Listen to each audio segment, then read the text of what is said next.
hacer una planificación y al momento, sobre todo, de tomar en cuenta si vamos a hacer un diseño simétrico o un diseño con facial flow, es decir, en donde la asimetría dental pueda acompañar a la simetría facial, ¿ok? Porque no me sirve de nada tener un paciente asimétrico facialmente con unos dientes completamente alineados.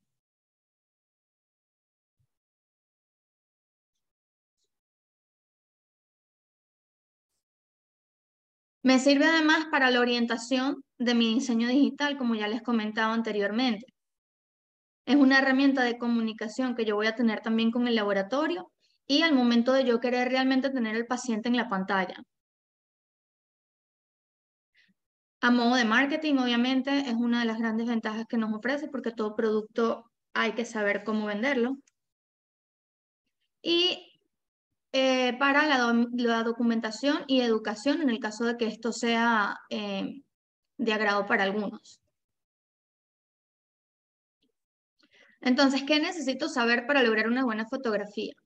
Como les comentaba, a mí no me gustan las fotografías parametrizadas, que voy a utilizar un ISO 100, que voy a utilizar una apertura de diafragma de 25 a 20, a 20. A mí eso no me gusta, a mí me gusta que cada quien sepa calibrar su cámara fotográfica y para eso tenemos que conocer cómo está compuesta la cámara fotográfica. Voy a pasar por acá rápidamente para no extenderme mucho. Entonces, importante saber que mi cámara cuenta con dos partes. Ya va que esto se me expandió el chat, disculpen. Tengo un cuerpo y un lente u objetivo.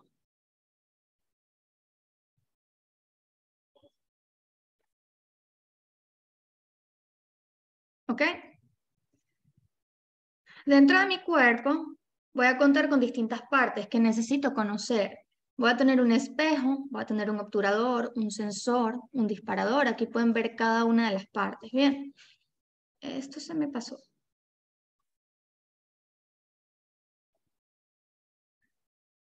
Ok. Entonces, hoy en día existen también cámaras que son un poco más costosas que carecen del espejo, ¿ok? Son cámaras mirrorless. Esto lo que permite es que la fuente lumínica ingrese directamente al sensor sin necesidad de tener un rebote de espejos acá internamente. Eso le da mucha mayor calidad. Pero para las veces y para documentación y para planificación de casos no es estrictamente necesario. Esto es ya para personas que quieran utilizar o manejar una fotografía mucho más profesional. Acá tengo el sensor. Fíjense cómo se ve internamente en el cuerpo de la cámara. Ahora bien, ¿cuál es la función del lente u objetivo? El lente u objetivo se va a encargar de captar y dirigir los rayos de luz hacia el sensor. ¿Por qué? Porque en el sensor es donde realmente se hace la formación o la creación de esa imagen a partir de la fuente luminosa que yo esté recibiendo. Él va a tener un anillo de enfoque que puede ser manual o automático, dependiendo de cómo programen su fotografía. ¿Qué es importante saber del lente? Fíjense acá un poco. Tengo mi sensor internamente, ¿sí? Está a nivel del cuerpo de mi cámara. Y a nivel del lente u objetivo tengo algo que se llama diafragma. Vamos a suponer que el diafragma es la pupila del ojo, ¿sí? La pupila del ojo se dilata o se contrae dependiendo de la cantidad de luz que haya. Y de acuerdo a eso, yo voy a captar una imagen por mi cerebro, que en este caso sería mi sensor. ¿Qué ocurre? Que el diafragma va a estar posicionado en distintas áreas dependiendo de la longitud de mi lente y a eso es a lo que se le llama distancia focal, la distancia que tengo entre el diafragma y el sensor.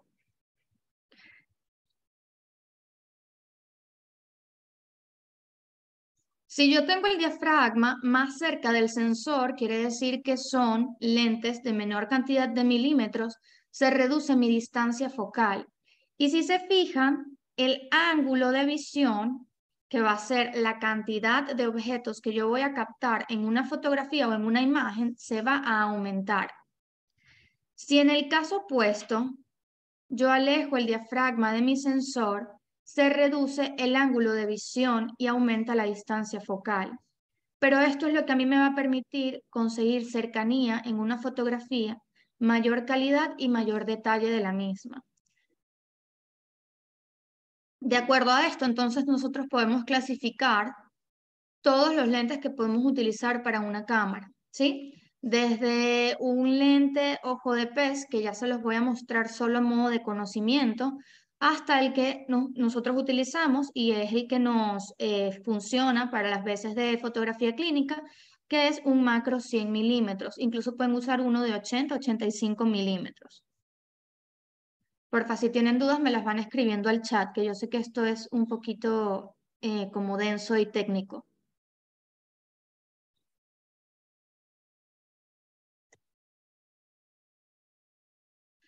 Entonces, el lente a ojo de pez es un lente que me permite captar una fotografía a 180 grados. Si se fijan, esta fotografía fue tomada por esta persona que está acá en el medio.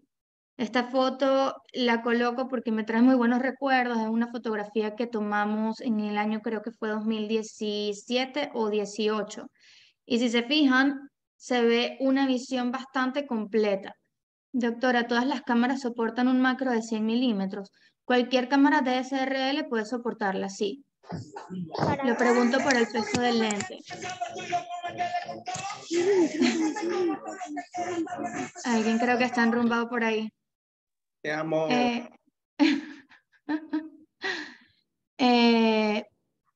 Sí, sí se puede utilizar un macro 100 milímetros, eso no es ningún problema. Más bien hay otras desventajas ya con relación a la fuente lumínica que sí puede generar mucho más peso en la cámara y ahorita se los voy a mostrar. Ok. Fíjense, esto es una toma con un fish eye.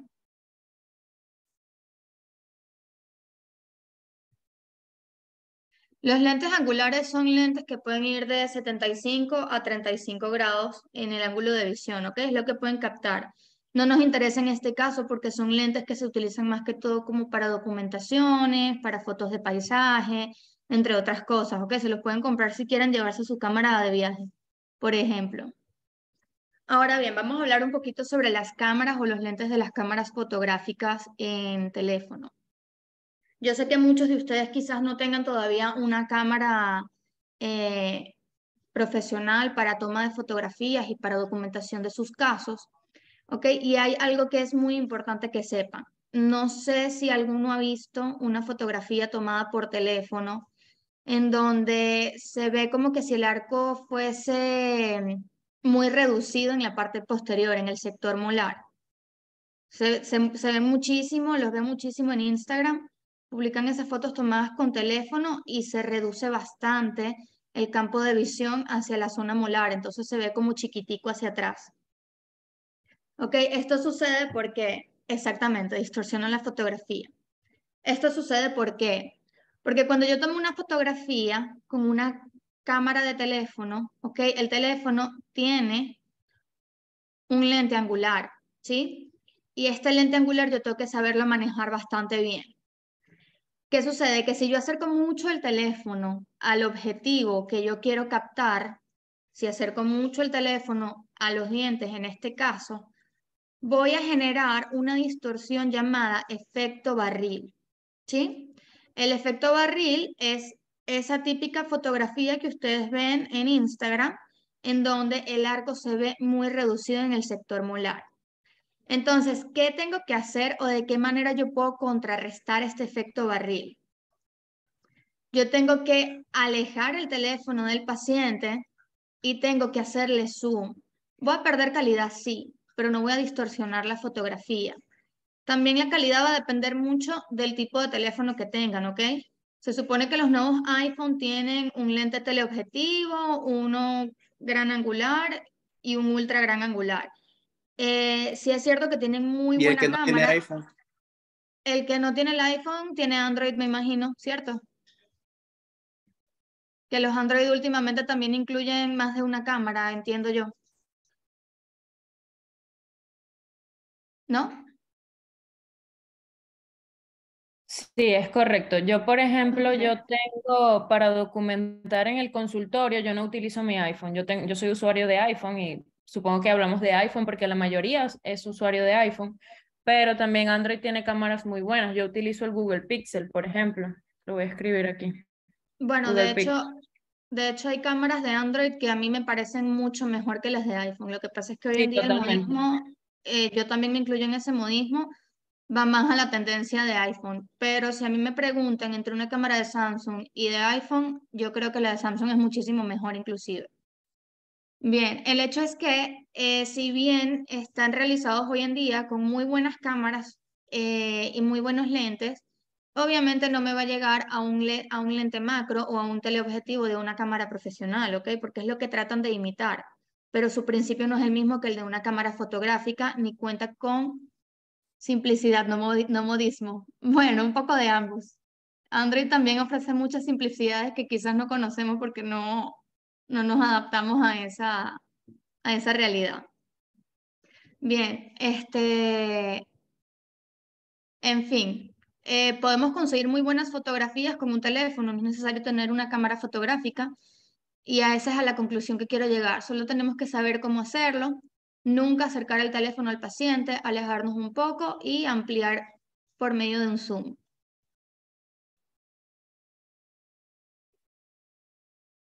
Fíjense un poco lo que sucede o cómo se ve el efecto barril, ¿ok? Esta es una foto a 24 milímetros de distancia y fíjense cómo va tomando forma la imagen a medida que yo me voy alejando y le voy aplicando zoom. ¿Pierde un poco de calidad? Sí, pierde un poco de calidad, pero no se distorsiona la imagen, que es lo que realmente yo quiero ver. Adicionalmente, porque cuando yo voy a hacer un diseño, una de las cosas que yo evalúo es la amplitud o cierre del arco y hasta dónde yo tengo que extender mi diseño de sonrisa.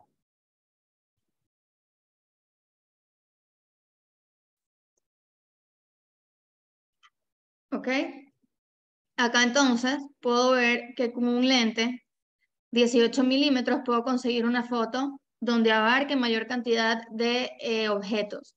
Sin embargo, en una fotografía que yo pueda realizar de cerca con un macro, voy a conseguir mayor calidad.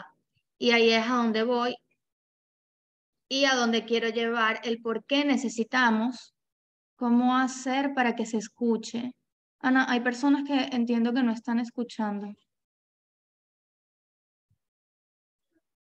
Creo que eso es un tema de la computadora como tal, individual de cada quien. Porque yo escucho. ¿Se escucha bien? Sí, se escucha bien. Debe Tienen. activar su audio, probablemente. Ok, bueno, continúo entonces. Espero que puedan activarlo por allá. Entonces, obviamente no es la misma calidad óptica que yo voy a obtener con un lente de 18 milímetros que con uno de 100, 125, ¿sí? Y ahí es a donde quiero llegar y el por qué en fotografía clínica odontológica trabajamos con un macro 100. Porque al momento de nosotros capturar una fotografía, una imagen, lo que queremos es capturar detalle.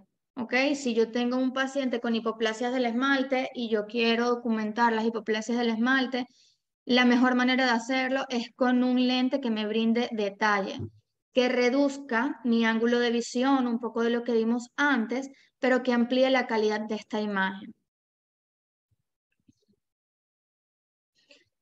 Ya entrando un poquito en las configuraciones de la cámara,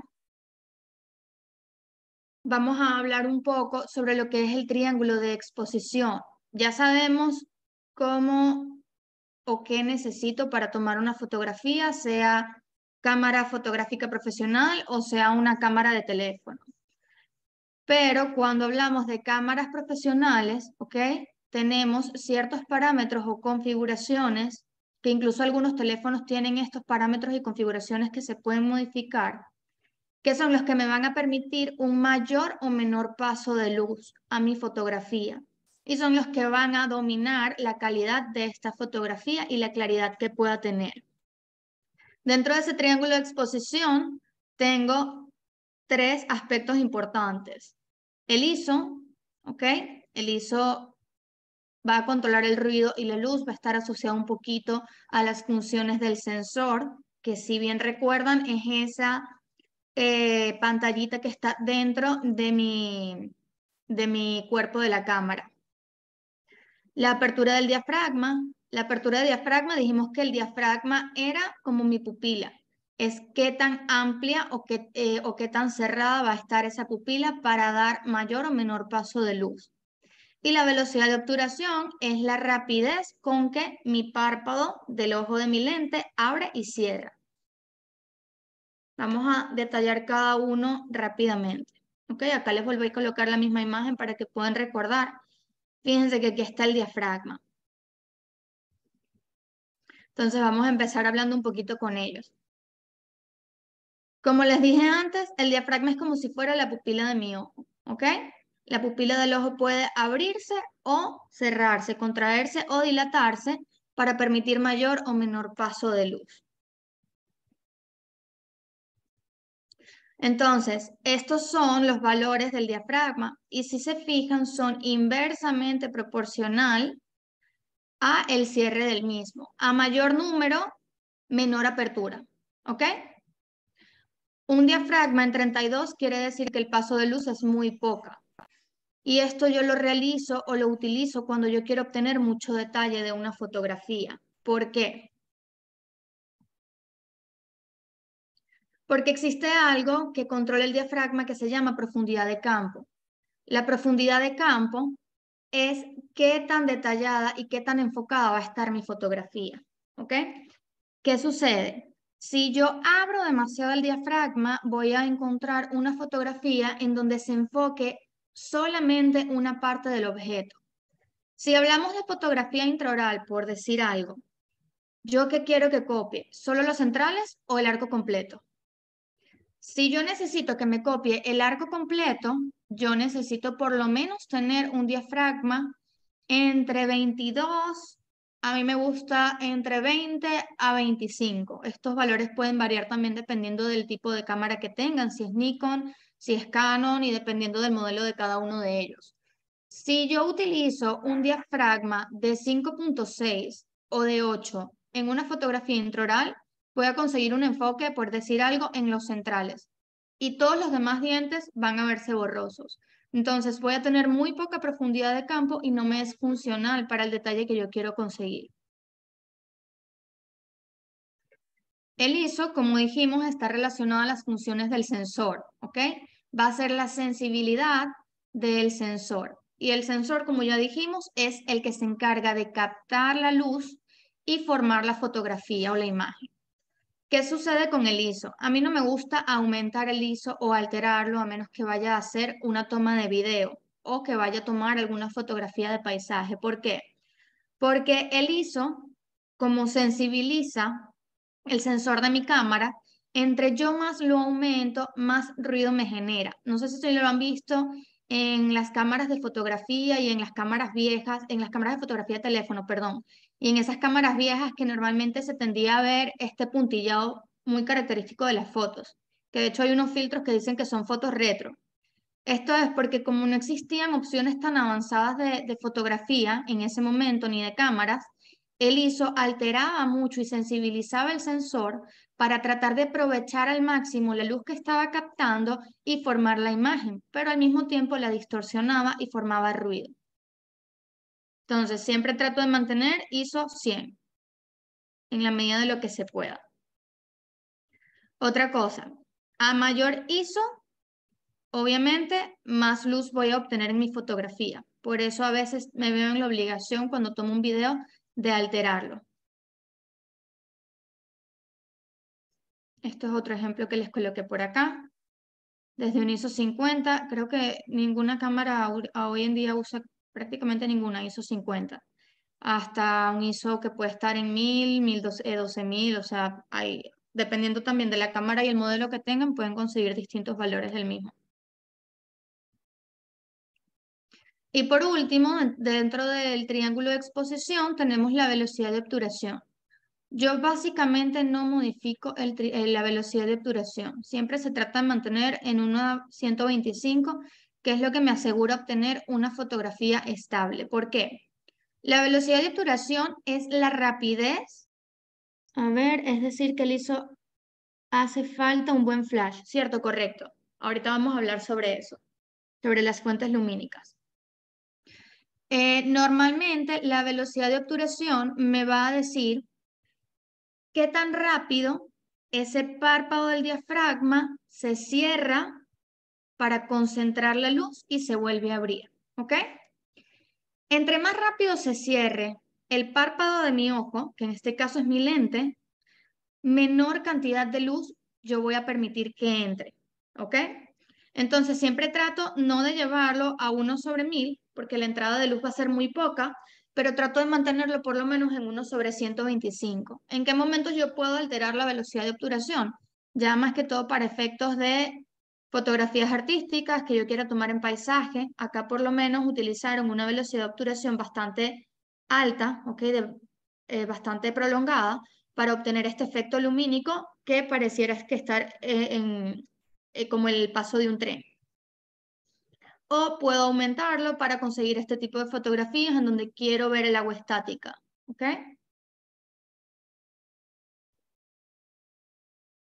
Acá fíjense la diferencia de los parámetros. En esta fotografía de acá, en la de la derecha, la persona tuvo que aumentar el ISO de la fotografía, porque al alterar tanto la velocidad de obturación de la misma, consiguió menor paso de luz y de alguna manera tenía que sensibilizar, en este caso la cámara, para aprovechar esa poca luz que entró, ¿ok? Mientras que acá utilizaron un ISO de 160. Entonces ahí comenzamos a ver un poco lo que es la compensación de parámetros dependiendo de lo que yo quiera conseguir. Esto, por ejemplo, es una fotografía fallida que yo tomé. En ese momento estaba aprendiendo a tomar fotografía y me encanta mostrar cuando cometo errores porque yo digo, bueno, si a mí me pasa, a cualquiera le puede pasar, ¿no? Eh, y esto es parte de ensayo y error, realmente. Yo quería conseguir una fotografía en donde el yeso se viera cayendo, pero se viera estático. ¿Qué sucede? Que para yo poder evitar que la foto saliera oscura, le coloqué demasiada fuente de iluminación. Creo que en ese momento le coloqué 3 flashes y abrí demasiado el ISO. Entonces, bueno, esto fue lo que resultó de esa foto.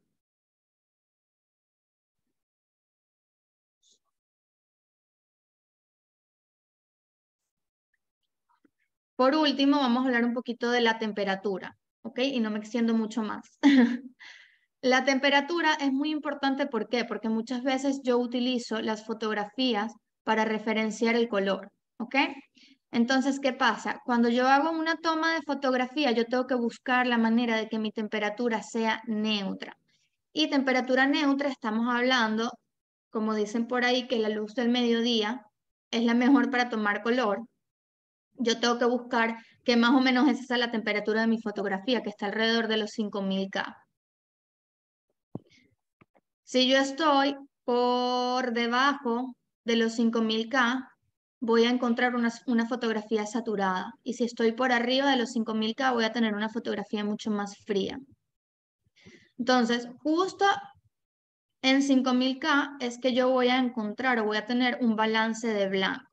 Ese es el que yo tengo que encontrar. Y hay muchas opciones, tanto en la cámara del teléfono como en la cámara fotográfica, que me permiten a mí configurar mi white balance en base a la fuente lumínica que yo tenga, sea de medio ambiente, sea de algún flash, de lo que sea que tenga.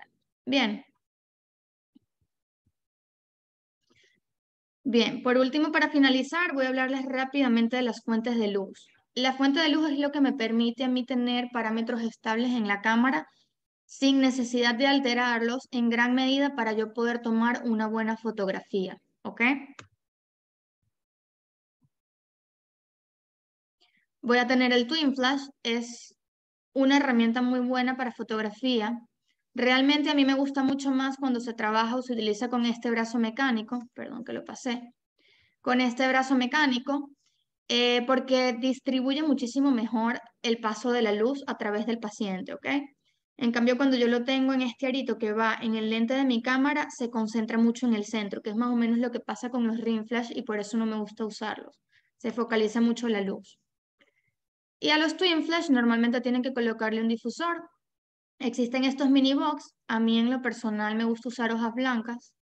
Es lo que mejor me resulta cuando trabajo con un Twin Flash. Yo agarro literalmente con tape y le coloco el tape por detrás con las hojas blancas a los Twin Flash y la distribución de la luz de verdad me resulta excelente. Puedes al finalizar recomendarnos todos los equipos necesarios para un buen set fotográfico para el consultorio. Podemos hacer una recomendación rápida, sí. Bueno, acá está el Ring Flash, como les digo, no me encanta porque focaliza demasiado la luz en el centro del paciente. Entonces tiendo a ver, yo reconozco cuando una foto es tomada con Ring Flash porque se ve el destello de la luz en la pupila de los ojos del paciente y porque la luz tiende a ser demasiado elevada en los dientes centrales y en el resto de la boca tiende a ser más oscura, más opaca. No me gusta este tipo de fotografía. Pero si es lo que tienen, les puede funcionar perfectamente. Dentro de las fuentes de luz tenemos flashes y softbox. Importante que sepan, esto no es un flash, esto es un softbox para luz continua, se utiliza para videos. ¿Ok? Los flashes suelen verse como este que está acá internamente y ya lo que tengan afuera para distribución de la luz, que puede ser un octavox o puede ser un softbox, ya va a ser a elección de cada uno de ustedes. La diferencia es que el softbox es un difusor de luz, el octavox es un rebotador, ¿ok? Es un bouncer. Entonces rebota la luz en el umbrella y de allí se disipa hacia el paciente o el objeto para poder generar esa iluminación que estoy buscando. Ok, esta parte la voy a saltar rápidamente. Es básicamente de qué manera yo puedo usar los flashes. Esta es la manera de usarlo convencional, colocando un flash de cada lado del paciente. Una cosa importante que sepan que los flashes de este tipo maquillan mucho la fotografía, o sea, hace que la fotografía se vea mucho más bonita. El Twin Flash, si yo quiero tomar una fotografía, bien sea para toma de color o bien sea para toma de detalle, el Twin Flash es lo indicado. Sin embargo, hay maneras que yo puedo utilizar con los flashes para conseguir también esos efectos, ¿ok? Solamente tengo que redireccionar la luz. Este es el tipo de fotografía que podemos encontrar con esa dirección de flashes, ¿ok? Acá les traje un pequeño error que cometía mucho. Fíjense que cuando tengo mayor contraste se ve mucho mejor el detalle de la fotografía. En este caso yo abría mucho el diafragma y la luz la tenía muy directa. Entonces no conseguí un fondo negro que me permitiera resaltar las características del diente en este caso.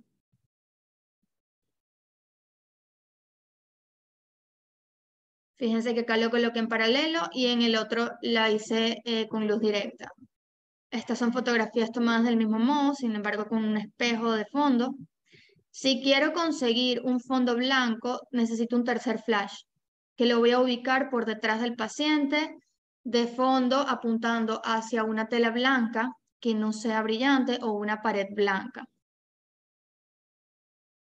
O puedo tener un flash con un softbox que pueda colocar de fondo al paciente. Cualquiera de las dos funciona. Lo importante es que el flash que esté de fondo no tenga la misma potencia que los flashes que tengo enfrente, porque me va a quemar la fotografía. ¿Ok? Esto es un poco lo que pueden conseguir de esa forma. Ok, voy a soltar acá un poco. Esto es una manera de conseguir más contraste en la fotografía. Y esto es parte de lo que hago a veces cuando tengo nada más dos flashes para conseguir un fondo blanco y poder documentar algo pequeño que tenga. Okay. Estas son las dos que pueden utilizar con más frecuencia para toma de fotografía clínica. Bien, acá rápidamente voy con la parte de protocolos fotográficos. Les voy a hablar un poquito solamente de la parte de fotografía facial. ¿Por qué? Porque es importante saber cuál es la orientación facial que tiene que tener mi paciente si estamos hablando de planificación digital, para saber cuáles son los parámetros que van a influir de manera positiva o negativa en un diseño. Siempre que yo tome una fotografía facial, tengo que ver que la cara del paciente esté centrada, ¿bien? Que la línea bipupilar esté orientada y que se vean las orejas de mi paciente. En este caso, fíjense que yo no logré hacer que mostrara por completo la oreja derecha, debería poderse ver, para yo poder observar todas las simetrías y asimetrías de mi paciente. Entonces, errores muy comunes, que el paciente me suba o me baje el mentón, o que me la dé la cara hacia la derecha o hacia la izquierda. ¿Cuál es el único error que yo puedo corregir digitalmente? Cuando la paciente me ladea un poquito la cara, en este sentido, yo puedo orientar la fotografía en base al plano bipupilar, ¿ok? Y de esa forma yo consigo una fotografía derecha. Ahora, si el paciente me gira la cara a la derecha o a la izquierda, voy a tener tendencia a ver un arco más amplio que el otro y no voy a poder detallar las asimetrías faciales del paciente claramente.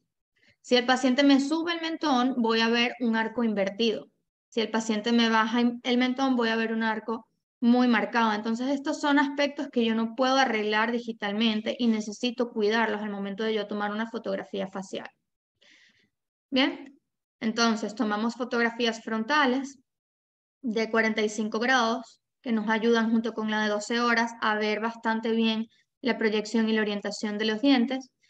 En este caso anteriores, las fotos de 45 grados las tomo como referencia desde el ángulo externo del ojo, ¿ok? Hasta la oreja del otro lado. Y fotografías laterales. Fíjense, por ejemplo, en la fotografía lateral derecha de esta paciente me subió mucho el mentón, ¿ok? La coloqué intencionalmente para que puedan ver los errores más comunes que suelen presentarse en la fotografía. Y es que al final realmente los pacientes es complicado que se mantengan bajo la posición que tú les pides o les indican. Bueno, voy a cortar hasta acá para no extenderme mucho. Si tienen dudas hasta ahora. Buenísimo. ¿Alguien tiene preguntas, dudas hasta este punto para que vayamos interactuando y aclarando? Me pareció súper la clase, realmente. Gracias. Bueno, les traté de dar algo rápido, pero que se pueda entender. Si tienen dudas, encantada de aclarárselas. Setup para beginners. Fíjense. ¿Cómo está en Siempre. Instagram? ¿Cómo? ¿Cómo Tu está en Instagram, Instagram? escríbelo en el chat. Se los comparto acá. Ya voy.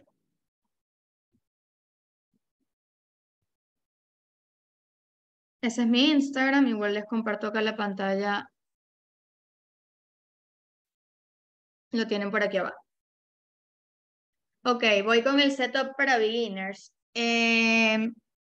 Dependiendo de la fuente que tengan lumínica, que por eso me gusta mostrar los parámetros que necesitan y cómo puedo modificarlos, porque no siempre tenemos o contamos con la misma fuente lumínica o con los mismos equipos.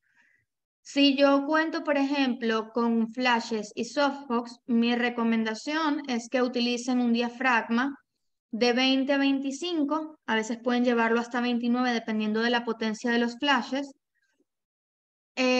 una velocidad de obturación de 1/125 y un ISO 100, ¿ok? En el caso, por ejemplo, de que yo tenga un Twin Flash, los parámetros son bastante similares. Traten de jugar siempre con el diafragma antes de tocar velocidad de obturación e ISO. Ya si después necesitan, por ejemplo, hacer una toma de video, que me parece súper importante hacerla porque nos da una perspectiva distinta del movimiento facial del paciente y el movimiento de tejido blando en dinámica, ya sí tienen que aumentar el ISO y tienen que abrir mucho más el diafragma de lo que harían con un flash, ¿ok? ¿Quedó claro esa parte? Buenísimo. Creo que no estoy viendo el chat. Ok. Otra ¿Tienen pregunta, ¿algún tip para fotos oclusales? ¿Cómo? Tip para fotos oclusales. Ok, creo que Ana y yo tenemos ya máster en eso. Fíjate, la fotografía Mucho oclusal sufrimiento. No, pero es sufrimiento para el paciente. O sea, a mí me da lástima con los pacientes cuando tengo que tomar esas fotos. Fíjense algo, las fotografías oclusales son fotografías que hoy en día se usan para documentar. Si se trabaja con un escáner intraoral, tú tienes una vista perfecta de una fotografía oclusal en tu escáner intraoral, porque además a veces te da características de color, dependiendo de cómo se exporte. Ahora, tips para poder tomar una foto oclusal al momento de documentar. Tienes, para mi recomendación, ok, yo que soy chiquita, Ana, porque es muy alta y bueno, yo tumbo la unidad casi que al piso. Alta, tú eres pequeña, es diferente. Yo soy enana. Yo Ok. tumbo la unidad casi que al piso para poder llegar y a veces me pongo hasta de punticas o coloco un banquito por detrás de la unidad, ¿ok? Eso es lo primero si son chiquitos como yo. Lo otro es que los softbox los tienen que posicionar a cada lado siempre que apunten más o menos hacia el espejo para que pueda tener una buena irradiación de la luz.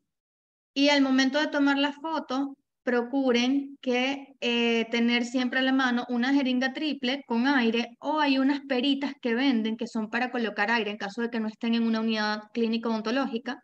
Hay unas peritas que son para aplicar aire que pueden utilizar para el momento en el que el espejo se empañe. Ya del resto, el truco está en poder retraer bien. Sí, exacto. Tener un buen retractor y tener un retractor cortado a la mitad, cortado a la mitad es importante para poder introducir cómodamente el espejo. O sea, un retractor que retraiga solamente la parte del labio de largo que vamos a documentar, no el completo que retrae tanto superior como inferior. Eh, Acá preguntan lo del ring flash, pero ¿qué realmente recomendaría en cuestión de transporte con la cámara si no tengo consultorio fijo? Fíjense, yo sé que los twin flash Mm. pesan muchísimo, pero de hecho hacen que el peso de la cámara sea horroroso. Yo tomaba fotos oclusales con twin flash, imagínense, yo chiquita, montada en un banquito y con una cámara pesada. Pero realmente es lo mejor. Pueden transportar un twin flash. Si tienen el ring flash no quiere decir que no lo puedan usar, solo procuren que tenga una buena potencia, porque si no la foto tiende a oscurecerse demasiado. Y la otra opción que tienen es comprar unos speedlight, que hay unos softbox chiquitos con trípode que son para esos speedlight y hacen las veces de un flash y tienen tan buena potencia como un flash.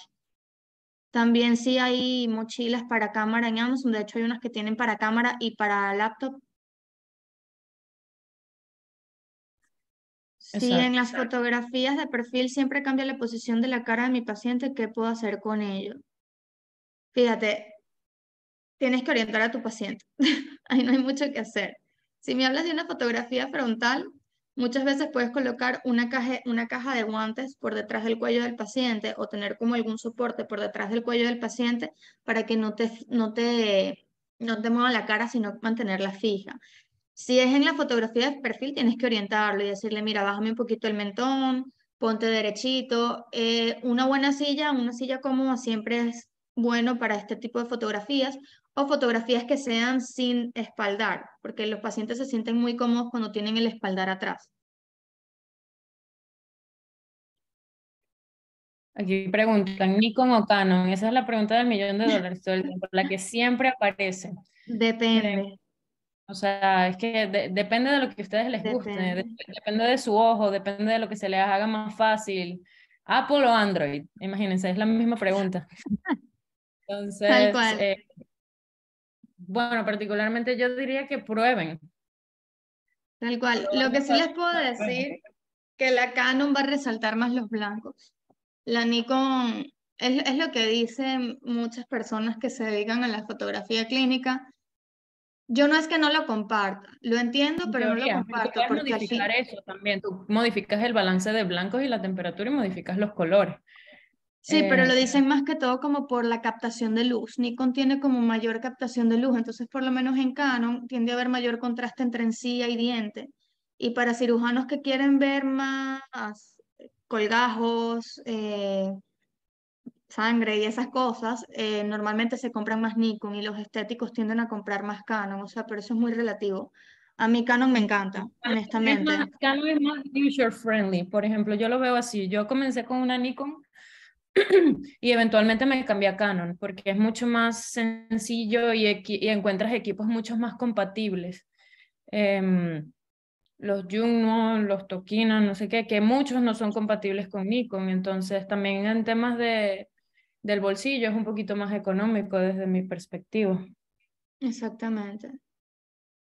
Eh, En Nikon tienden a ser más amarillentas las fotos. Sí, es por la captación de luz. Los sensores de Nikon tienden a ser ligeramente más sensibles que los de Canon, en realidad. ok, vamos a acelerar un poquito el tema de las preguntas porque nos queda mucho todavía y no se me vayan a dormir. Sí, Ana me pidió que hablara menos tiempo y yo, bueno, me extendí.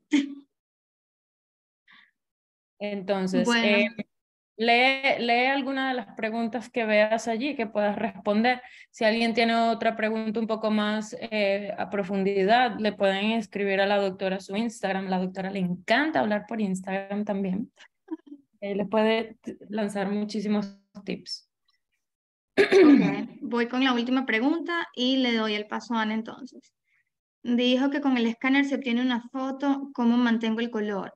A ver, con el escáner obtienes información oclusal del paciente, que es lo que te interesa. El color no va a ser 100% real, es un color digitalizado, ¿ok? Ahora, cuando tú exportas un archivo 3D de un escáner intraoral, tú lo puedes exportar en 3 formatos. El formato .stl es un formato 3D que carece de textura y color, ¿ok? En cambio, tengo otros 2 formatos, que son el PLY y el OBJ. Estos 2 formatos son formatos que presentan características de textura y color y me permiten ver un poco más a detalle. ¿Que el color va a ser 100% real? Pues no, yo nunca me fío de eso. Hay escáneres que dicen que hacen toma de color de fotografía y yo no me fío de eso, yo hago una toma de color aparte, pero te funciona para las veces de evaluar, que es lo que nos interesa y es de lo que hablamos en este momento. Bueno, con esto voy a cerrar entonces el ciclo de preguntas. Muchas gracias, Ana, por la invitación y bueno, gracias a todos. Esto es increíble, gracias por compartir todo eso, de verdad. Sé que quedaron muchas interrogantes, pero muchachos, en resumen, tomen varios de los tips que la doctora compartió hoy en cuanto a recaudo de equipos. Cómprense su cámara, cómprense su lente, entiendan los conceptos básicos y empiecen a tirar fotos, o sea, tírenlas y cambien la angulación, cambien los settings, experimenten, porque no es lo mismo como que ustedes lo escuchen de otra persona. Déjenme activar aquí el video. No es lo mismo como que ustedes lo escuchen de otra persona a que lo vean y lo practiquen por sí mismos, así que sin miedo al éxito, básicamente. Exactamente. Bueno, muchísimas gracias a todos y le doy acá el paso a Ana. Seguimos por aquí, muchachos. Vamos a ver, voy a compartir pantalla. Entonces nos quedamos por acá, ¿verdad? Entonces, una vez que entendemos ya este tema de la fotografía, podemos hablar de los 4 pilares fundamentales que tengo que tomar en cuenta para poder hacer un buen tratamiento estético. Entonces, en este punto, quiero que tomen en cuenta que me interesa más que presten atención a que sé que quizás ustedes están viendo ahora bastante contenido que consideran de valor y lo quieren anotar y quieren estar pendientes y quizás algo se les pase por encima, pero presten atención, por favor, y no se preocupen que al final yo les voy a tener un regalo. Al final tienen un regalo, así que quédense aquí, presten atención y cualquier duda que vaya surgiendo, por favor, déjenla en el chat que lo voy a estar chequeando constantemente. No se me vayan y no se me duerman. Denme un segundo aquí que tengo que... Se me perdió el cursor. Ah, aquí está.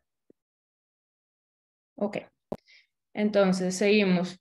Tenemos los 4 pilares fundamentales para poder realizar un buen tratamiento estético, ¿ok? Son forma, color, función y adhesión. Son las 4 patas de la mesa. Si no tengo uno, se me caen los otros 3. Así de sencillo, no hay más que hablar allí. Tengo que entender estos 4 temas a profundidad. Ahora, para ahondar en el tema de la planificación, vamos a hablar de forma. ¿Por qué? Porque entendiendo de forma, sobre forma, ya tengo un 50% ganado. Ya después el tema del color y el tema de la adhesión es un poquito más extenso, pero ya entendiendo la forma, ya el tratamiento yo puedo hacer un tratamiento muy armónico, muy natural y muy estético, ¿bien? ¿Y qué es lo que quiero? entenderlo para poder verlo. Si yo no entiendo algo, si yo no conozco algo, yo simplemente no lo voy a poder ver. Si yo lo entiendo, si yo puedo comprender de dónde viene, cómo funciona, cómo interactúa, yo lo puedo procesar, llevarlo de mi ojo a mi cerebro. Eso es lo que yo quiero lograr.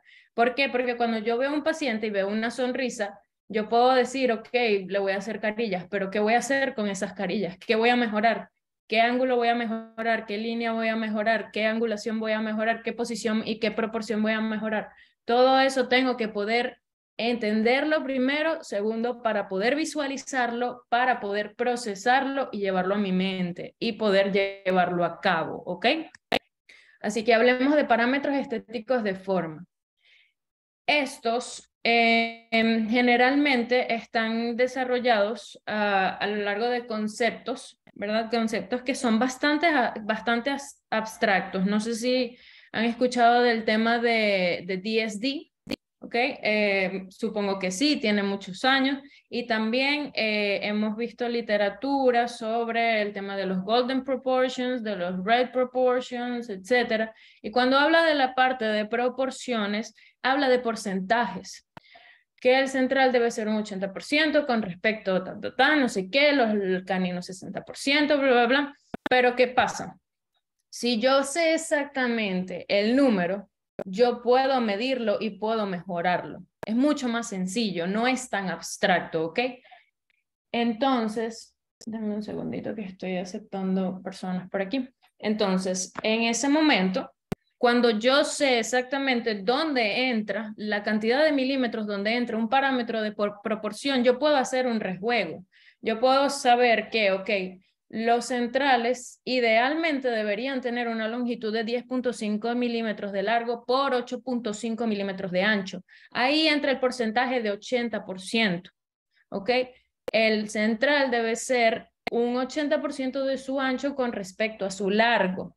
Pero si yo entiendo ese número en milímetros, yo puedo hacer un rejuego porque no es una camisa de fuerza. Yo lo puedo llevar de 10.5 milímetros de largo hasta 12 milímetros de largo. Y esto va a depender mucho del tema del fenotipo de mi paciente. Si mi paciente es alto, si mi paciente es bajo, si mi paciente es hombre, si mi paciente es mujer, todas esas características las tengo que tomar en cuenta. Las tengo que tomar en cuenta para poder determinar esto, ¿ok? Entonces, tenemos que los laterales, idealmente 8 milímetros de largo por 6.5 de ancho. Los caninos 10 milímetros de largo por 7.5 de ancho y los premolares 7.5 de largo por 6.5 de ancho. Vuelvo y repito, esto no es una camisa de fuerza, esto puede variar hasta 2 milímetros. Entonces así yo voy y agarro mi calibrador o agarro mi sonda o agarro mi regla y comienzo a medir, ¿ok? Medir me va a permitir saber si me estoy pasando 1 milímetro o no, si tengo una proporción, los dientes están demasiado cuadrados o están demasiado largos, ¿cómo corregir esa proporción? ¿Ok? Por ejemplo, este caso, veamos aquí. ¿Ustedes creen que ahí hubo alguna planificación a nivel de proporciones dentales? Por ejemplo. No, ¿verdad? Ninguna. Ahí simplemente hicieron lo que quisieron. Hicisteis lo que quisisteis. Entonces, cuando yo entiendo el parámetro de proporción, planifico al revés. Cuando yo entiendo el parámetro de proporción, yo puedo, en lugar de tener un resultado como este, tener un resultado como este. Fíjense, cada diente en su proporción ideal. Porque también, ¿qué pasa? Yo puedo estudiar muchísimo sobre anatomía dental. Sin embargo, si yo no entiendo cómo los dientes se relacionan entre ellos en conjunto, muy difícilmente voy a tener un resultado estético. Así que siempre tengo que pensar en los dientes como un conjunto. ¿Cómo se debe ver mi central con respecto a mi lateral y viceversa? Otro parámetro es la ubicación de los bordes incisales para lograr la llamada curva de la sonrisa, ¿verdad? La famosa curva de la sonrisa que me da ese brillo, esa armonía a la sonrisa. Y esto va de la mano con otro parámetro que es el parámetro de posición. Para poder lograr esta curva de la sonrisa, primero tengo que saber dónde voy a ubicar mis centrales, dónde voy a ubicar el borde incisal de los centrales de mi paciente, ¿ok? Entonces, eso va rozando ligeramente el borde interno húmedo del labio inferior. No presionándolo, no tocándolo, puede ser rozando levemente o 1 milímetro por encima. Allí voy a dirigir yo el largo y la posición del borde incisal de mi central. Luego de que yo tenga la persona más importante de mi fiesta ubicada, ya te senté, ya sé dónde vas, voy a ubicar el resto de la fiesta para atrás, ¿ok? Los laterales los voy a ubicar a 1 milímetro por encima. Como les dije anteriormente y también aplica acá, no es una camisa de fuerza, esto puede variar. Solamente que siempre tiene que estar ligeramente por encima de los centrales, porque con los centrales siempre queremos buscar protagonismo. Si mi paciente es una dama, ¿okay?, que quiere los centrales bastante proyectados para lograr una sonrisa más femenina, pues yo los puedo ubicar a 1.5 milímetros por encima. Si mi paciente es hombre que quiere una sonrisa más masculina, más fuerte, puedo ubicarlo a 0.5 milímetros por encima, pero nunca a la misma altura, porque eso le va a restar protagonismo a mis centrales y eso va a hacer desaparecer la curva de la sonrisa, no va a estar presente y se va a ver una sonrisa cuadrada, ¿ok? Entonces, esta posición es sumamente importante. Cuando hablamos de los caninos, los ubico a 0.5 milímetros por encima y los premolares a 1.5 milímetros por encima. Por ejemplo, aquí, fíjense, aquí no tengo muy bien el tema de la proporción y no tengo bien el tema de la curva de la sonrisa y claramente no tengo una buena posición de los bordes incisales de los centrales de mi paciente.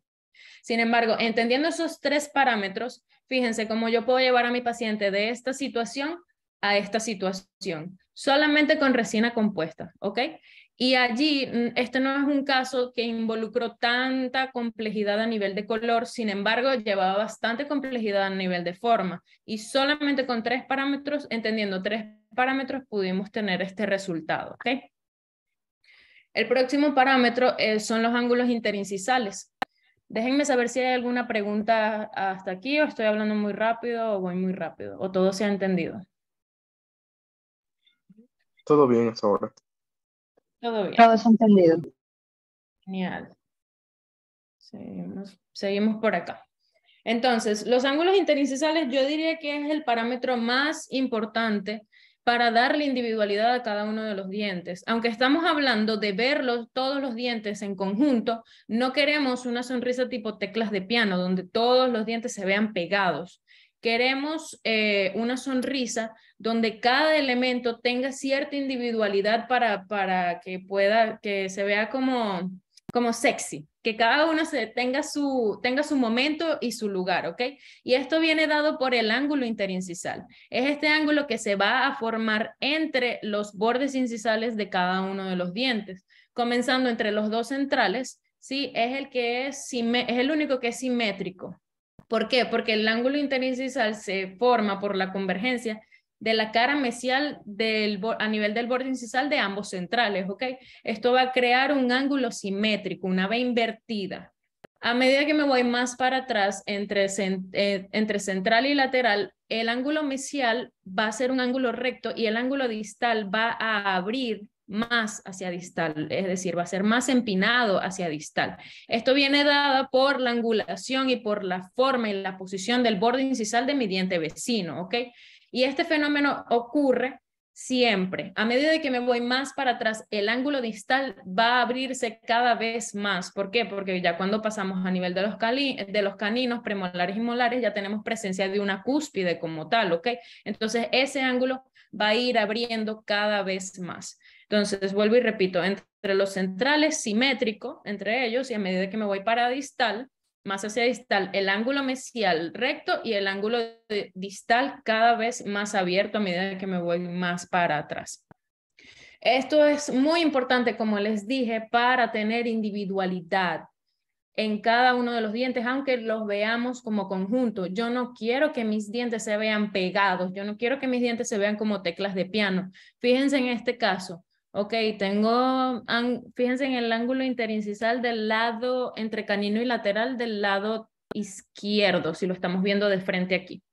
Ok, es un ángulo que está recto el ángulo mesial está recto a nivel del lateral y el canino está mucho más abierto, pero del otro lado fíjense cómo no es simétrico. Y fíjense cómo a nivel de los dos centrales no tengo presencia de ángulo interincisal y entre central y lateral tampoco. Eso le resta estética, eso le resta naturalidad a la sonrisa de mi paciente, aparte de otras cosas que están mal en este tratamiento, ¿verdad? Pero entendiendo parámetros de forma, como posición, proporción, curva de la sonrisa y ángulos interincisales, fíjense cómo puedo llevar un resultado como este a un resultado como este, más saludable, más armónico, más bonito, más natural. Eso es lo que yo quiero lograr y eso es lo que yo quiero replicar. Entonces es una receta de cocina cuando hablamos a nivel de forma. Tenemos también la micro y la macro textura, que es un parámetro muy importante para dar naturalidad. Yo no quiero unos dientes completamente lisos. ¿Por qué? Porque van a parecer una pantalla LED. Absolutamente todo se va a ver reflejado allí. Los dientes tienen textura para que la luz sea absorbida y también por la distribución y al momento de, perdón, por el momento de su desarrollo, cómo se va desarrollando el diente, tengo macro y micro textura. Yo quiero replicar eso. Yo no quiero que la luz siempre se vea reflejada. Yo quiero que ciertas partes de ciertas partes de mi diente absorba la luz, ¿ok? Ahí es donde entra la micro y la macro textura. Entonces, algo muy importante que tengo que tener en cuenta cuando voy a recrear este parámetro es que es algo que quiero que esté presente más que no predomine. Yo no quiero ver todo mi diente rayado, tampoco. Eso es algo que tiene que ser sumamente delicado, tiene que estar allí, como que, hola, estoy acá, pero no, hola, estoy acá. Sí. Entonces, cuando hablamos de macrotextura, está compuesto por los surcos de desarrollo, tanto mesial como distal, de cada uno de los dientes. Estos están en dirección vertical, ¿ok? Y se ubican generalmente entre el tercio medio y el tercio incisal del diente. Cuando hablamos de microtextura, hablamos de las pequeñas estrías que están en el esmalte a nivel del tercio cervical de manera horizontal. ¿Ok? Idealmente tercio cervical llegando un poco hacia el tercio medio y muy, muy poco a nivel del tercio incisal. También aquí influye mucho la edad de mi paciente. Si yo tengo un paciente de 70 años que quiere un tratamiento de carillas, yo sé que es un paciente con dientes envejecidos. No puedo hacerle muchísima microtextura como cuando tengo un diente joven, cuando tengo un paciente joven con dientes jóvenes. Entonces, la edad de mi paciente aquí va a determinar también qué tanta textura yo voy a colocar. Ahora, ¿cómo debería verse? Fíjense aquí. Miren este tratamiento. Además de 300 cosas que podemos ver, fíjense cómo se ve reflejada la luz en los dientes de esta paciente y están completamente planos, ¿cierto? No tienen textura, no tienen áreas de sombra. Entonces, no puedo lograr una imagen natural, armónica y bonita de la sonrisa de mi paciente si no tomo en cuenta esos parámetros. Sin embargo, si estoy pendiente de ángulos interincisales, posición, proporción, curva de la sonrisa, textura, puedo llevar esto de este punto a este punto. Y eso es sin hablar de color. O sea, ahí no estamos hablando de color, ahí no utilicé mayor cantidad de masas de resina, ahí creo que utilicé 2 masas de resina solamente. Pero lo más importante cuando estamos hablando de un tratamiento estético que no tiene tanta complicación a nivel de color, tanta caracterización de color, es la forma. Siempre apréndanse estos parámetros de memoria para que ustedes puedan tener resultados naturales, armónicos y bonitos. ¿Qué resina utilizo? Eso lo vamos a hablar un poquito más adelante. Guárdame esa pregunta allí. Las encías piden a gritos ser liberadas. Ni te imaginas la cantidad de cosas que he podido ver. Entonces, fíjense cómo se ve, ¿ok? Aquí es a lo que me refiero de que quiero que la textura esté presente más que no predomine, ¿bien? Aquí vemos la microtextura de ese caso y por acá podemos ver la macrotextura. Fíjense cómo está, cómo va del tercio incisal hacia el tercio medio. ¿Cómo realiza esa macro y microtextura? ¿Con la misma espátula? Sí. A mí me gusta hacer todo cuando estoy incrementando, ¿ok? A mí no me gusta hacer cosas con fresas, que después yo lo quito, que después yo lo hago con el disco, no. A medida que voy incrementando, me gusta demarcar bien esos surcos de desarrollo, ¿ok? Y después me ayudo con una fresa para profundizar un poquito más y también para hacer las pequeñas estrías de la microtextura. Sin embargo, no lo dejo para último, no es que voy a empezar a quitar con una fresa como tal, porque si yo tengo una planificación, todas mis carillas deben estar muy bien calibradas, entonces lo que sea que yo quite me va a restar a esa calibración que yo hice previamente.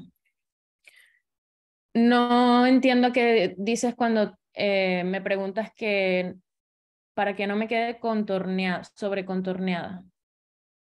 La resina. Bueno, pero eso es otro tema completamente diferente. Tienes que estar muy pendiente del tema de la adaptación marginal. Tú siempre quieres que tu carilla termine en nivel yuxtagingival y que adapte muy bien marginalmente en proximal. Eso es algo que tienes que estar muy pendiente con espátulas y con banda celuloide. Espérense que se me están yendo muy para adelante. Estamos hablando ahora de parámetros, ¿ok? Entonces,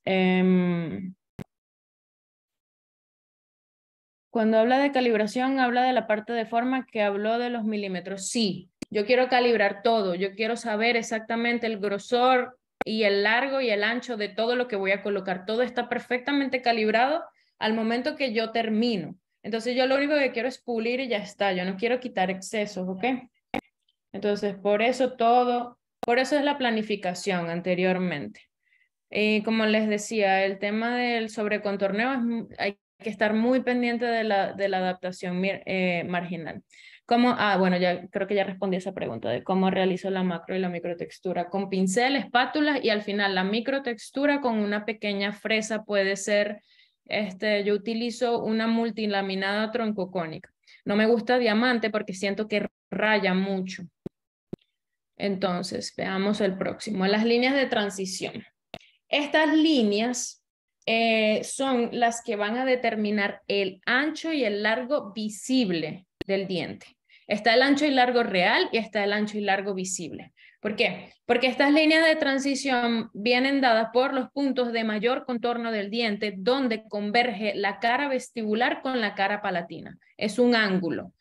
Tenemos dos superficies que convergen entre ellas y en esa convergencia se va a crear este punto de alto contorno donde la luz se va a ver reflejada, ¿ok? Yo la voy a poder visualizar. Eso me va a dar el ancho óptico, el ancho visual. Hay zonas donde van a estar un poco más inclinadas, van a estar un poco más escondidas, que esas van a ser las zonas de sombra donde tengo mucho menos contorno. Allí la luz no se va a ver reflejada, sino que se va a absorber, ¿ok?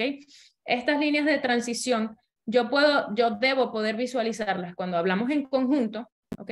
Cuando hablamos de los dientes en conjunto, necesito poder ver las dos líneas de los centrales, tanto la distal como la mesial, ¿ok? Y tienen que estar simétricas entre ellas. La distribución de estas líneas me va a permitir a mí hacer un diente más rectangular, más triangular, más ovalado, ¿ok? Yo puedo hacer líneas redondeadas, puedo hacer líneas muy rectas, puedo hacer líneas inclinadas para hacer un diente un poco más triangular, pero en los centrales tiene que ser simétricas entre ellas, ¿ok? Y las tengo que poder visualizar de frente. A medida que me voy más para atrás, sabemos que a nivel de distal yo tengo un punto de poco contorno, ¿ok? A nivel de distal de los dientes, más específicamente a nivel de la parte cervical. Quiere decir que ahí la línea, como tengo un arco, ahí la línea distal se va a perder visualmente, ¿ok? Pero la línea mesial, que es el punto de mayor contorno del diente, siempre la tengo que poder visualizar de frente, tanto en centrales, laterales, caninos y premolares, aunque yo tengo un arco, ¿ok? Vuelvo y repito, veo la línea distal de los laterales ligeramente, ok, a nivel del tercio incisal y el tercio medio. A nivel del tercio cervical se pierde porque tengo un punto de poco contorno allí. Igual pasa con los caninos, igual pasa con los premolares, con los molares. Esto pasa en absolutamente todos los dientes.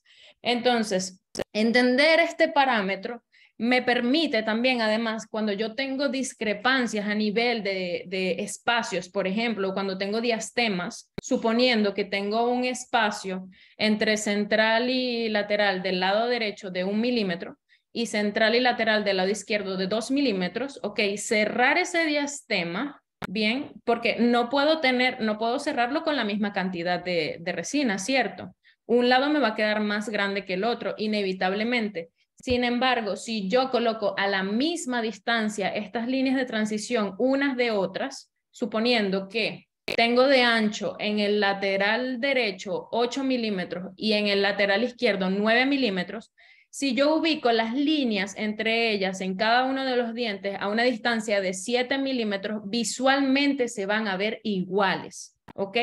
Entonces, esto me permite tener simetría y armonía, ¿ok? Y también cuando tengo diastemas muy, muy grandes, yo cierro el punto de contacto. Sin embargo, esta línea de transición que va más hacia adelante, es un contorno que va más hacia adelante, allí yo puedo lograr un ancho óptico simétrico, ¿ok? ¿Esto se entendió? Es un poquito abstracto. Déjenme saber.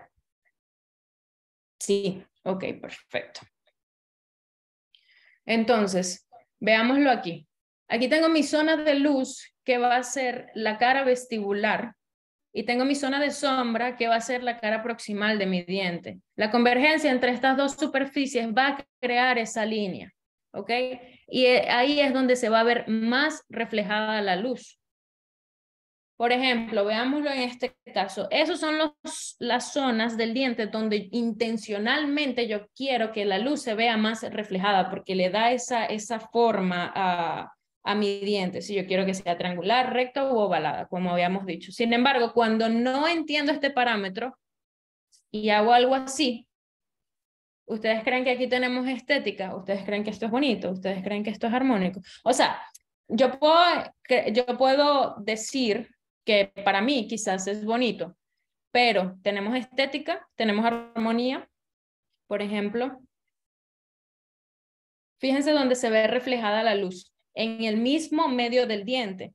Lo que quiere decir que ahí es donde tengo mayor volumen, que ahí es donde tengo mayor cantidad de volumen. Si yo no presto atención donde yo estoy poniendo mayor cantidad de volumen, lo más probable es que yo termine teniendo dientes que se vean así, preñados, como embarazada. Tengo una barriga. Entonces, si yo entiendo este parámetro sobre las líneas angulares, yo puedo llevar este resultado a este resultado, algo completamente diferente, ¿cierto? Y fíjense, recapitulemos, ¿qué tengo aquí? Tengo líneas de transición, tengo ángulo interincisal, tengo posición, tengo proporción, tengo curva de la sonrisa y tengo micro y macro textura. Solamente entendiendo parámetros de forma, ya puedo tener un resultado muy, muy, muy estético. Esto es otro caso, fíjense, aquí necesitábamos convertir este canino en un lateral, ¿ok? Y aparte de entender la anatomía del lateral, fíjense cómo tengo que cerrar diastemas y tengo que cerrar espacio. Así que planifico las líneas de transición, dónde las voy a colocar, lo realizo y se ve de esta manera. Bien, solamente entendiendo el parámetro de líneas de transición. Veamos ahora el de axis dental. Este también es muy importante para el tema de la dirección que le damos a los dientes. Bien, no es más que la dirección del eje longitudinal del diente. Como les dije, de frente yo debo poder ver el eje longitudinal de mis centrales recto y simétrico entre ellos. Si yo lo inclino, si inclino el eje longitudinal de un diente, tengo que inclinar el otro, porque si no, uno me va a quedar viendo para el sur y otro para el este y va a quedar demasiado, va a haber una discrepancia muy marcada, ¿ok? Idealmente los dos centrales paralelos entre sí, con un axis paralelo entre sí, ¿ok? Y a medida que me voy más hacia distal, ese axis en los laterales converge hacia incisal. A medida que me voy más hacia atrás, en canino converge aún más y en premolares converge todavía más. Si no tengo este parámetro claro, la dirección de cada uno de mis dientes va a quedar una por un lado y otro por el otro, como por ejemplo acá. Fíjense, como tengo un central direccionado para un lado y otro para otro lado. Igual los centrales. Entonces, esto también puede hacer ver mi diente que estaba muy proinclinado o muy retroinclinado. Este axis dental, planificarlo muy bien, me permite tener un resultado así y llevarlo a un resultado como este. ¿Ok? Solamente entendiendo parámetros de forma, vuelvo y repito. Luego tenemos el perfil de emergencia, que no es más que el perfil mediante el cual los dientes emergen del alvéolo, que la corona emerge del alvéolo con relación al hueso y la raíz. Y necesito entender cuando tengo un buen perfil de emergencia, que idealmente en el tercio cervical son 45 grados, tercio medio 90 grados y tercio incisal me voy 45 grados hacia atrás otra vez. ¿Por qué? Porque si tengo un caso como este, por ejemplo, que el paciente o no quiere utilizar ortodoncia o hay limitaciones a nivel ortodóntico, yo puedo entender este parámetro de perfil de emergencia y agregar volumen donde necesito para poder mejorarlo, ¿ok? Y mejorar visualmente la apariencia de los dientes de mi paciente, como por ejemplo acá. Fíjense. Hicimos un encerado, agregamos volumen, corregimos parámetros de posición, proporción, ángulos, pero además corregimos muchachos, no me rayen la pantalla que me desconcentran y se me va el hilo. Entonces, agregamos volumen aquí, más a nivel del tercio cervical y el tercio medio, y así pudimos corregir el eje longitudinal del diente y corregimos el perfil de emergencia, ¿ok? Fíjense qué bonito se ve.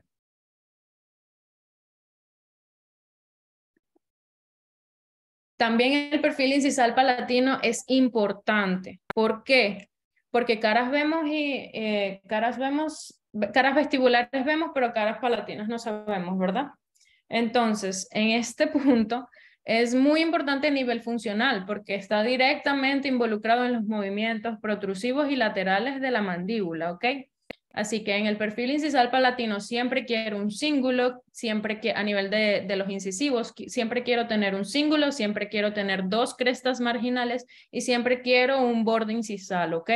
A nivel de los caninos necesito tener un volumen central de cúspide que direccione esos movimientos laterales de la mandíbula, ¿bien? Y también me permite, desde este punto de vista, aquí, desde esta vista incisal, poder ver cuáles son los puntos de mayor y menor contorno del diente. ¿Ok? Préstenme atención aquí, enfóquense que este concepto también es un poquito abstracto. Yo voy a tener puntos donde el diente tiene más volumen, que es a nivel de mesial, ¿ok? Ubiquémonos en la parte mesial. Lo voy a tener, el punto de mayor contorno lo voy a tener en cervical. Y cuando me voy a distal, lo tengo en incisal. ¿Qué quiere decir? Que cuando vamos de un lado a otro, se intercambia, ¿ok? Entonces, los puntos de menor contorno los voy a tener en mesial a nivel de incisal y en distal a nivel de cervical. ¿Qué puedo hacer en este caso? Simplemente me aprendo cuál es el punto de mayor y menor contorno en la cara mesial de mi diente. Que en este caso el punto de mayor contorno es a nivel del tercio cervical, punto de menor contorno a nivel del tercio incisal. Cuando me voy hacia distal, los intercambio. Esto siempre lo quiero recrear. ¿Por qué? Porque esto me va a permitir tener un buen perfil de emergencia, me va a poder tener una buena línea de transición, me permite tener un buen reflejo de luz.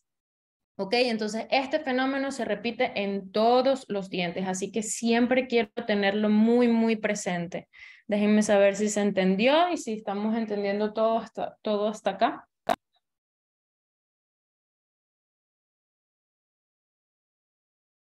Ok, perfecto. ¿Entendido? Buenísimo. Ya casi estamos dibujando con el iPad, muchachos. Que sé que eso fue lo que vinimos. Entonces, es muy importante entender todos estos parámetros para yo poder tener en cuenta qué es lo que quiero mejorar en mi paciente, qué es lo que le hace falta a mi paciente, porque hay pacientes que simplemente necesitan arreglar un bordecito, pero hay pacientes donde hay que cambiar completamente la estructura del diente, ahí es donde entra el tema de la carilla, y también que lo quiero hacer de la mejor manera posible. Así que esto es sumamente importante de tenerlo a la mano y tenerlo en mente. Entonces, una vez que entiendo todos estos parámetros, una vez que entiendo los conceptos de fotografía, ¿qué necesito para comenzar a planificar mis casos? necesito agarrar todos esos conocimientos que yo tengo en mi cabeza y poder llevarlos a mi mano. ¿Ok? ¿Cómo lo voy a lograr? Lo puedo lograr con esto. Hay muchas maneras de lograrlo, ¿ok? Hay muchos softwares, hay mucho, el DSD, el Exocad, están cualquier cantidad de software de planificación. Pero yo les voy a enseñar y me voy a enfocar en cómo hacerlo para resina compuesta directa, porque lo van a hacer ustedes, porque necesitan ustedes ubicarse en tiempo y espacio. Necesito sacar los conocimientos que están en mi cabeza, aplicarlos a mi paciente y hacer un bosquejo para no perderme al momento que vaya a realizar el tratamiento, ¿ok? Yo utilizo un iPad y un Apple Pen. ¿Tienen que comprarse un iPad y un Apple Pen? Claro que no. Por supuesto que no. Pueden tener cualquier tablet, cualquier dispositivo que les permita dibujar encima de eso. Incluso en la misma computadora, en una presentación de Keynote, lo pueden hacer colocando líneas y colores. Sin embargo, esto es mucho más fácil, rápido, sencillo. Está ahí a la mano el consultorio. Simplemente yo enchufo la memoria, saco la fotografía y cuando tengo el diagnóstico de mi paciente fresco en la cabeza, comienzo a hacer un bosquejo. Ahora, estamos claros que el Apple Pen no es un juguetico muy económico, que se diga, ok, necesito un Apple Pen para poder dibujar. No. Les voy a dar un tip de hackeo de sistema aquí, pero no digan que yo lo dije. Hay unos bolígrafos, ok, que vienen con, yo no tengo uno a la mano aquí. Fíjense, aquí tengo mi Apple Pen, ¿verdad? Pero si yo no tengo un Apple Pen y yo no quiero comprar un Apple Pen, simplemente hay unos bolígrafos que la parte de atrás es como de goma. Eso funciona perfecto para dibujar, muchachos, perfecto. Porque obviamente no podemos dibujar con un bolígrafo normal, con la punta de un bolígrafo normal, y esto funciona con temas de Bluetooth. Pero ya lo he hecho antes porque no tenía el Apple Pen a la mano. Esa parte de la goma, de la parte de atrás del bolígrafo, me permite a mí dibujar perfectamente y barato, barato. Entonces, una vez que ya tengo mi iPad, ya tengo mi lápiz, ya tengo el diagnóstico de mi paciente, ¿qué fotografías voy a necesitar? Primero, necesito una fotografía facial de sonrisa amplia, ¿ok? Como habíamos visto anteriormente. Una fotografía de sonrisa, también amplia, le pido al paciente que sonría grande y que se pare ligeramente y se pare derecho, ¿ok? Y también necesito una fotografía con contrastador. ¿Por qué? Yo voy a diseñar sobre la fotografía con contrastador, pero yo necesito poder ver qué tanto mi paciente muestra, su corredor bucal, cómo es la forma de su sonrisa, si tiene plano canteado o no, etcétera. Entonces la fotografía facial y la fotografía de sonrisa me permite determinar eso. La que voy a utilizar es la fotografía con contrastador.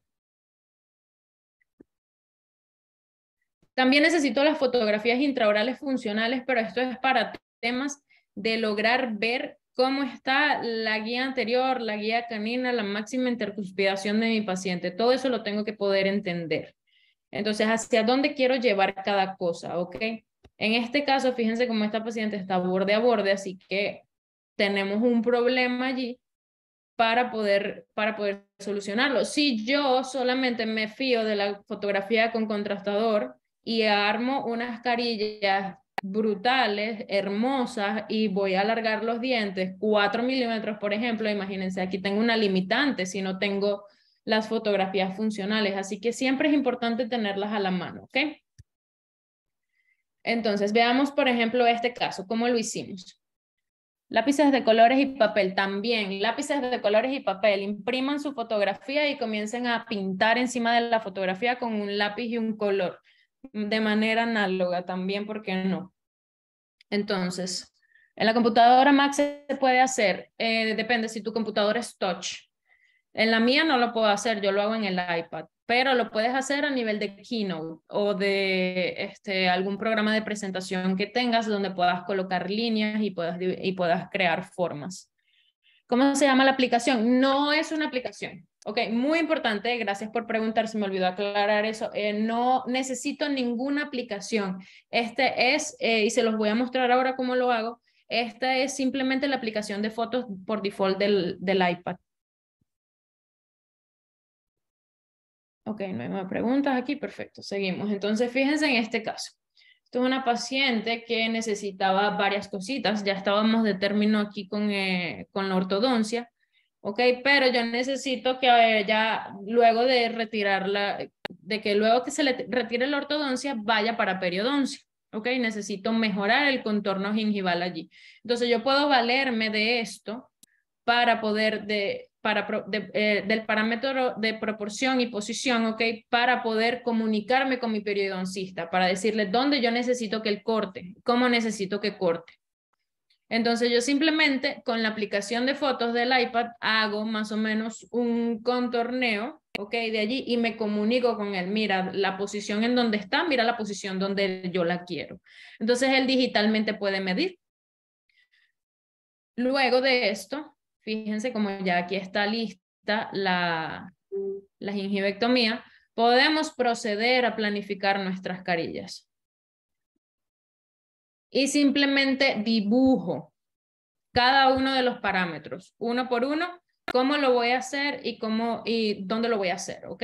Puedo utilizar distintos colores, puedo utilizar el mismo color si quiero, pero esto lo que me va a ayudar es a ubicarme en tiempo y espacio. Fíjense como aquí estoy planificando cerrar el diastema a expensas solamente del número 11. ¿Ok? Esto es algo importante que necesito marcar acá. Fíjense donde marco qué tanto voy a alargar los dientes. Esa información también la necesito tener muy clara antes de comenzar a trabajar. ¿Dónde va a ir mi zona de sombra? ¿Dónde va a ir mi textura? ¿Dónde va a ir mi línea de transición? ¿Cómo van a estar desarrollados esos ángulos interincisales? Todo eso yo lo voy a ir dibujando allí poquito a poco. Y después de eso, tengo el resultado final. ¿Se parece o no se parece a lo que yo planifiqué, al dibujo? Entonces, si ya tengo en mente cada uno de los pasos que voy a tomar, nada me va a tomar por sorpresa. Yo voy a tomar todas las decisiones, yo puedo prever qué resultado voy a tener, ¿ok? Fíjense en este caso también.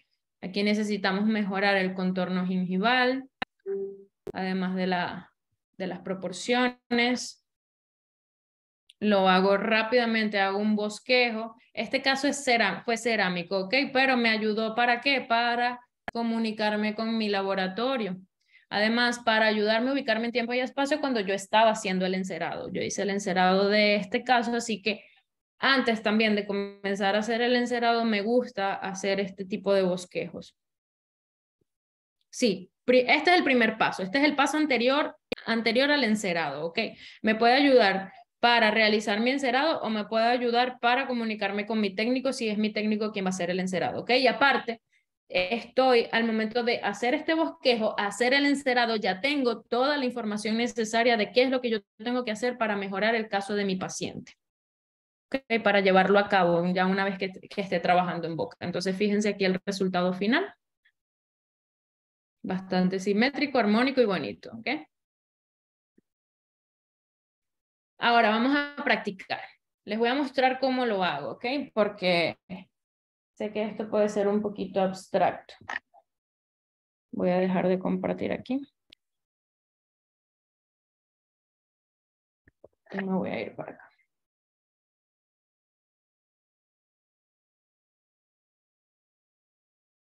Ay, se me quedó claro.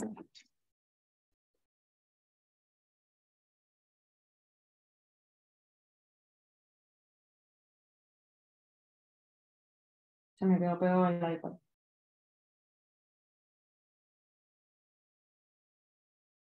Cónchale.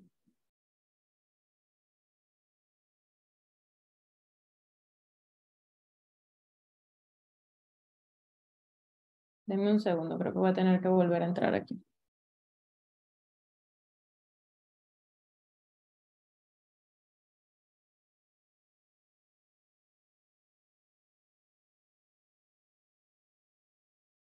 Ay,